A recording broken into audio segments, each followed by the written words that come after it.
నీ ఆనందాన్ని పంచే వ్యక్తులు ఎవరు, నీ బాధను పంచే వ్యక్తులు ఎవరు? జాగ్రత్త, ఎవరితో పడితే వాళ్ళతో పంచదు. ఎందుకంటే నిజంగా ఈ లోకపు మనుషులు ఎలా ఉన్నారు? నువ్వు ఆనందం ఉన్నావంటే అందరూ పుల్లు పడతారు.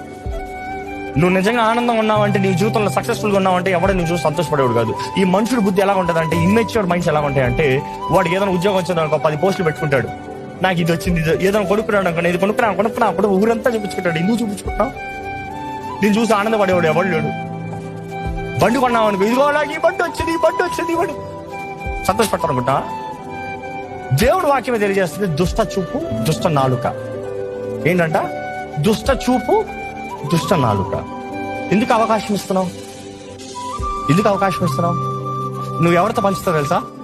ఎవరైతే నిన్ను పట్టించుకుంటున్నారో, ఎవరైతే నీ కొరకు జెన్యున్ గా ప్రార్థన చేస్తున్నారో, ఎవరైతే నీ కొరకు జెన్యున్ గా పట్టించుకుని, ఇప్పుడు వాడు ఎలాంటి వారంటే, నీ కింద పడి ఉన్నదప్పుడు నిన్ను చూసిన వారు, నీ పక్కన నిలబడిన వారు, నిన్ను కింద నీ లైఫ్ లో ద లోయెస్ట్ పాయింట్ నీ కొరకు ప్రార్థన చేసి నువ్వు ఎలా ఉన్నావని అడిగిన వారు ఆనందిస్తారు. అందరిని చూసి ఆనంద